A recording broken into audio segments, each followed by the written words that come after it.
আমরা অনেক সময় আমাদের প্রয়োজনে বা অপ্রয়োজনে ফেসবুকে বিভিন্ন ধরনের পেজ ক্রিয়েট করি এবং একটা সময় এসে দেখা যায় আমরা ওই পেজটিকে ডিলিট করতে চাই। আজকের এই ভিডিওটিতে আমরা এই প্রসেসটি দেখব কিভাবে একটি ফেসবুক পেজকে পার্মানেন্টলি ডিলিট করতে হয়। কথা না বাড়িয়ে চলে যাব মূল ভিডিওতে। তার আগে অবশ্যই আমাদের চ্যানেলে নতুন হয়ে থাকলে চ্যানেলটিকে সাবস্ক্রাইব করে নেবেন এবং ফেসবুক পেজটিকে ফলো করে দেবেন।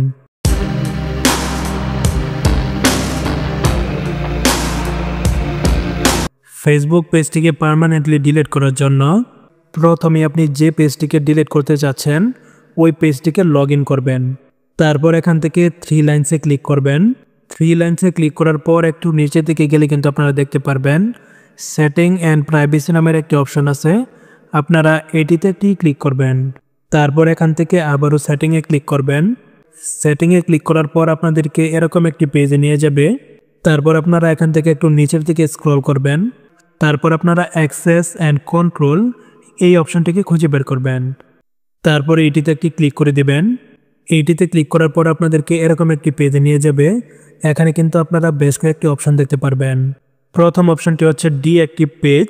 আপনি যদি আপনার পেজটিকে ডিঅ্যাক্টিভ করে রাখতে চান তাহলে সেটি কিন্তু এখান থেকে করতে পারবেন। তারপরের অপশনটি হচ্ছে আনপাবলিশ, অর্থাৎ আপনি যদি আপনার পেজটিকে প্রাইভেট করে রাখতে চান তাহলে সেটি কিন্তু এখান থেকে করতে পারবেন। এবং তারপরের অপশনটি হচ্ছে ডিলিট পেজ। আমরা যেহেতু পার্মানেন্টলি পেজটিকে ডিলিট করব তাই আমরা এখানে এই ডিলিট পেজে একটি ক্লিক করব। ডিলিট পেজে ক্লিক করার পর আপনাদেরকে এরকম একটি পেজে নিয়ে যাবে। এখান থেকে আপনাকে একটি কারণ সিলেক্ট করতে হবে কেন আপনি এই পেজটিকে ডিলিট করতে চান। এখান থেকে আপনি I have a privacy concern এটিকে সিলেক্ট করে দিবেন। তারপর আপনাদেরকে এরকম একটি পেজে নিয়ে যাবে। এখান থেকে কন্টিনিউ ক্লিক করবেন। তারপর আবারও এরকম একটি পেজে নিয়ে যাবে। এখান থেকে আপনি আবারও কন্টিনিউ ক্লিক করবেন। তারপর এখানে আপনি আপনার ফেসবুক আইডির পাসওয়ার্ডটি দিয়ে দিবেন, অর্থাৎ আপনার যে আইডি দিয়ে আপনি এই পেজটিকে ক্রিয়েট করছিলেন ওই আইডির পাসওয়ার্ডটি এখানে দিবেন। পাসওয়ার্ডটি দেওয়া শেষ হলে আপনারা এখান থেকে আবারও কন্টিনিউ ক্লিক করবেন। তারপর আপনাদেরকে এরকম একটি পেজে নিয়ে যাবে।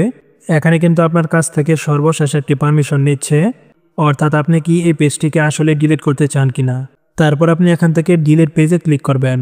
বেশ, আপনার কাজ কিন্তু শেষ। এখন 30 দিন পরে কিন্তু আপনার পেজটি পার্মানেন্টলি ডিলিট হয়ে যাবে। আশা করি কিভাবে একটি ফেসবুক পেজকে পার্মানেন্টলি ডিলিট করতে হয় সেটি আপনারা বুঝতে পারছেন। আজকের ভিডিওটি এ পর্যন্তই। ভিডিওটি ভালো লাগলে অবশ্যই লাইক, কমেন্ট এবং শেয়ার করে দিবেন। সেই সাথে সবসময় এরকম গুরুত্বপূর্ণ ভিডিও পেতে অবশ্যই আমাদের চ্যানেলটিকে সাবস্ক্রাইব করে নেবেন এবং ফেসবুক পেজটিকে ফলো করে দিবেন।